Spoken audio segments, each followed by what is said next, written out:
I've been working as a bartender for almost 5 years now, and my routine never really changes. My shift ends around 3 a.m. I lock up, say goodnight to whoever's left, and take the same route home. It's a quiet walk, mostly empty streets, the occasional stray cat darting under parked cars. There's this one old streetlight on the way, flickering like it's trying to decide whether it wants to die or not. It's been like that for years, never fully on, never fully off.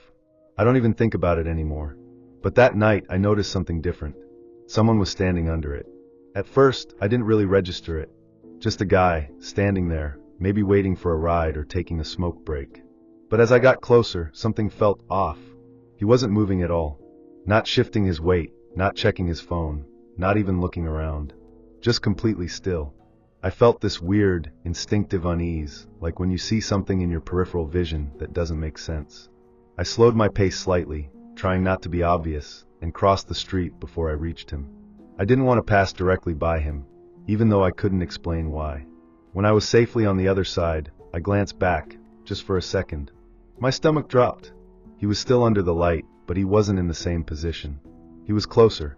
Not by much, but enough that I knew he had moved, and I hadn't heard a single sound. My pulse kicked up, and I forced myself to walk faster, keeping my eyes straight ahead. By the time I reached my building, I was nearly jogging, my skin crawling like something was right behind me. I slammed the door shut, locked it, and exhaled a breath I hadn't realized I was holding. Lying in bed that night, I kept replaying it in my head, trying to find a reasonable explanation. Maybe I was just overtired. Maybe he had moved normally, and I was being paranoid. But the feeling stuck with me, that deep, bone-deep certainty that something about that man was wrong. I told myself it was nothing. Just a weird guy standing under a streetlight. People do strange things all the time, right? I tried to let it go. The next night, I almost convinced myself I had imagined the whole thing. Work was busy, I was exhausted, and the rational part of my brain told me I was being ridiculous. But as soon as I stepped outside, that uneasy feeling came rushing back. I walked the same path home, heartbeat picking up as I neared the flickering light. And there he was, standing under it, exactly the same as before. I stopped in my tracks. My mouth went dry. It wasn't just a coincidence. This wasn't just some random guy who happened to be there twice. It felt deliberate. He was waiting. I forced myself to move, cutting across the street just like the night before, refusing to look directly at him. My hands clenched into fists as I walked past, every muscle in my body screaming at me to run. But I couldn't help it. Curiosity, or maybe fear, got the best of me. I glanced back. He was closer. Again. My breath caught in my throat. My mind raced, trying to make sense of it. Had he moved the moment I turned my head? Or had I blinked and missed it? This time I didn't just speed up. I full-on sprinted the rest of the way home. I barely slept that night. Every time I closed my eyes, I saw him, standing there, perfectly still, just under that flickering light. Every time I looked away, he was closer. The worst part was that I couldn't remember any defining details about his face. It was like my brain refused to process it. I had seen him twice now, but if someone asked me to describe him, I wouldn't even know where to start. The third night, I almost didn't take my usual route.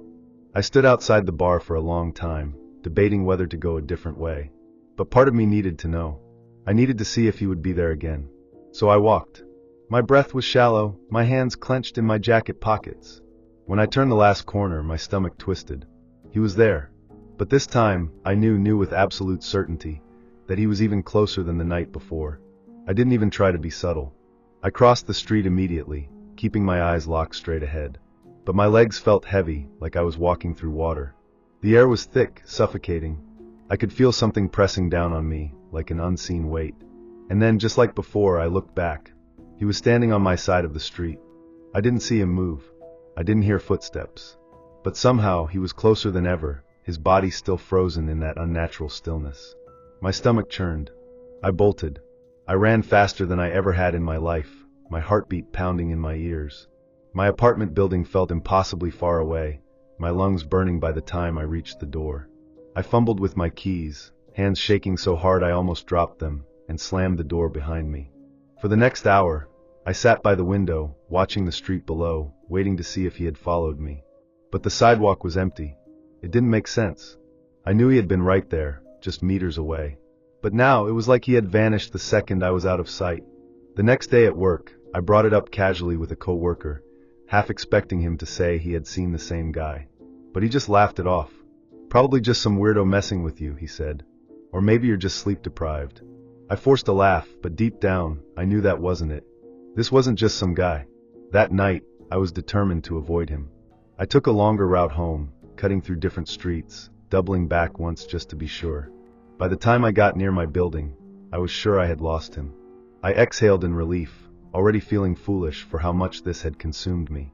Then I turned the corner, and there he was, standing directly under the streetlight across from my apartment. I didn't move. I couldn't. My body felt locked in place, every instinct screaming at me to run, but my legs wouldn't cooperate.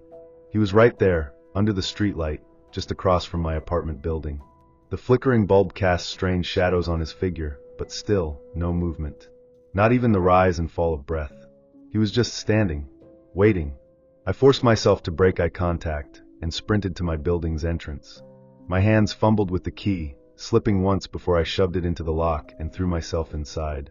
I slammed the door shut, locked it, and pressed my back against it, my heart pounding so hard I thought I might pass out. My breath came in ragged gasps. What the hell was happening? After a few minutes, I crept toward the window. I had to know if he was still there. The moment my eyes found the streetlight, my stomach twisted into knots. He was gone. The sidewalk was empty, as if he had never been there at all. That should have made me feel better. It didn't. I barely slept, every noise outside making me flinch. I even pushed my dresser in front of the door, something I hadn't done since I was a kid. And when morning finally came, I felt no relief. Just dread, curling inside me like a sickness. I couldn't keep doing this. That night, I considered calling out of work. But that would mean staying home alone, and somehow, that felt worse. At least at the bar, there were people around. I needed to be around people. So I went in, spent my shift pretending everything was normal, and tried to convince myself that maybe, just maybe, it was over. It wasn't. The walk home was eerily quiet. No cars. No distant voices. Just the sound of my own footsteps. And then, as I neared my building, I saw him again. But this time, he wasn't under the streetlight. He was standing right in front of my apartment entrance. I stopped so suddenly that I nearly tripped. My pulse was deafening in my ears. He was close enough now that I could make out more details. His clothes looked wrong. Almost outdated, like he had stepped out of a photograph from decades ago. But the worst part? I still couldn't see his face. No matter how hard I tried to focus, it was like my eyes refused to process it. I turned and ran. I didn't think, didn't hesitate. I just bolted down the street. I had no plan, no destination. I just knew I had to get as far away as possible. But after a few blocks, I made the mistake of looking back. He wasn't following me. He wasn't anywhere in sight. I stood there, panting, my hands on my knees. Was I losing my mind? Was this some elaborate trick? I had no answers, just a sinking feeling that none of this was normal. None of it made sense. I stayed out for hours, walking aimlessly, avoiding my own street like it was cursed. Eventually, exhaustion won over fear. I had to go home at some point, right? But when I finally worked up the courage to return, I hesitated at the corner, peering cautiously toward my building. He was gone. No figure by the entrance. No one under the flickering streetlight. The street was empty, completely still. I waited. 5 minutes. 10. Nothing. The longer I stood there, the more ridiculous I felt. Maybe it really had been my imagination. Maybe sleep deprivation had finally broken me. Slowly, I walked to my building, hands shaking as I unlocked the door. That was the last time I ever saw him. It's been weeks now. I still take the same route home, still past that same flickering light. But it's just a streetlight again. Nothing more. The fear has faded, but the unease never really left. Because deep down, I know what I saw. And I know if he ever comes back, I won't be able to run forever.